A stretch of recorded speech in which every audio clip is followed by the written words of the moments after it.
नमस्कार, मैं हूं आपके साथ खुशबू सिंह। स्वागत है आपका युग चरण में। चलिए शुरुआत करते हैं बुलेटिन की।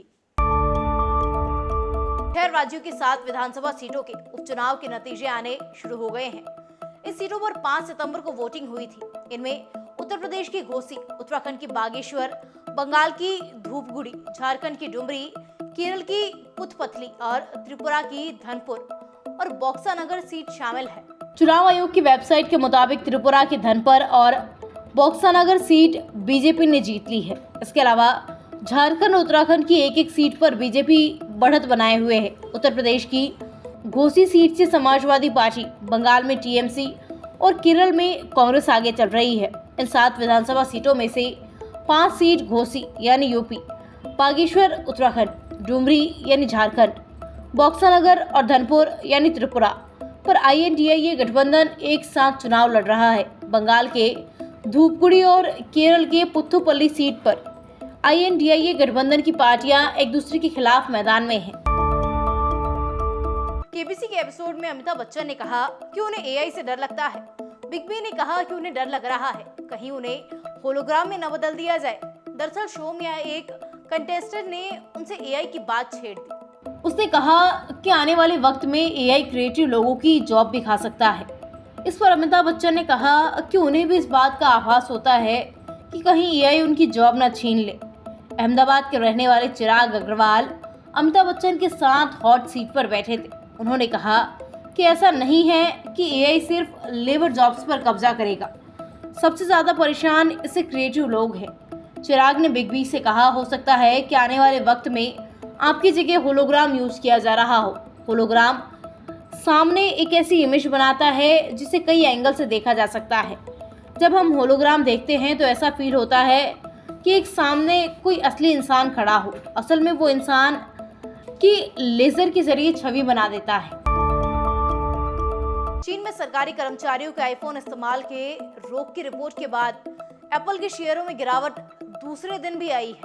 पिछले 2 दिनों में कंपनी के शेयर करीब 6% टूटे हैं। गुरुवार को ये $5.35 या 2.92% नीचे $177.56 पर बंद हुए। एप्पल का तीसरा सबसे बड़ा बाजार चीन है। इसका पिछले साल के कुल राजस्व $394 बिलियन में 18% हिस्सा था। चीन में एप्पल के सबसे ज्यादा प्रोडक्ट भी मैन्युफैक्चर किए जाते हैं।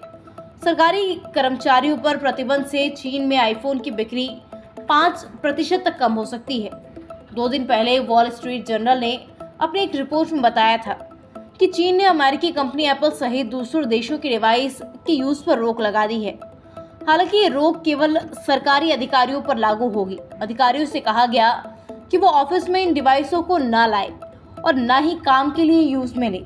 चीन की सरकार ने अधिकारियों को देश में बने फोन को इस्तेमाल करने के लिए कहा है। रिपोर्ट के अनुसार चीन ने एप्पल के अलावा अन्य फोन मैन्युफैक्चरर का नाम नहीं लिया। अभी तक एप्पल ने इसके बारे में कोई भी प्रतिक्रिया नहीं दी है। वहीं चीन की सरकार ने भी इस पाबंदी के बारे में ऑफिशियल तौर पर अभी तक कोई जानकारी नहीं दी है। जयपुर एयरपोर्ट पर आज DRI अधिकारियों ने एक पैसेंजर से 1,40,00,000 रुपए का सोना बरामद किया। पैसेंजर सोना अंडरवियर और लोअर की वेस्ट में छिपाकर ला रहा था। प्रारंभिक पूछताछ में पैसेंजर ने गोल्ड होने की जानकारी DRI को नहीं दी। बाद में सर्च के दौरान टीम को गोल्ड मिला। गोल्ड पेस्ट फॉर्म में था। इसका वजन 2 किलो 700 ग्राम निकला। इसके बाद सोने को रिफाइंड किया गया। उसमें शुद्ध सोना 2 किलो 300 ग्राम निकला। इसकी बाजार कीमत 1,40,00,000 रुपए बताई जा रही है। गोल्ड तस्कर चूरू का रहने वाला है। DRI के अधिकारियों ने बताया कि गुरुवार सुबह शारजाह से जयपुर आई फ्लाइट में गोल्ड तस्कर होने की जानकारी टीम को मिली। टीम ने एक्टिव होकर पैसेंजरों की जांच करना शुरू कर दिया। इस दौरान टीम को एक युवक मिला। जांच के लिए कहा गया तो पैसेंजर ने पहले तो इनकार किया। इसके बाद पैसेंजर के सामान की जांच की गई। सामान में गोल्ड नहीं मिलने पर पैसेंजर की जांच की गई।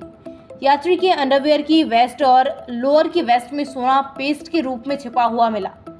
गोल्ड मिलने पर पैसेंजर ने पहले जानकारी नहीं होना बताया। बाद में उसने तस्करी की बात स्वीकार की। इस पर चूरू के रहने वाले पैसेंजर को गिरफ्तार कर लिया गया है। नई दिल्ली में 9 से 10 सितंबर को होने वाली G20 समिट की तैयारियां लगभग पूरी हो चुकी हैं। G20 में मेंबर्स के मेहमानों का आने का सिलसिला भी अब शुरू हो चुका है। इटली की प्रधानमंत्री जॉर्जिया मेलोनी भारत पहुंच चुकी है।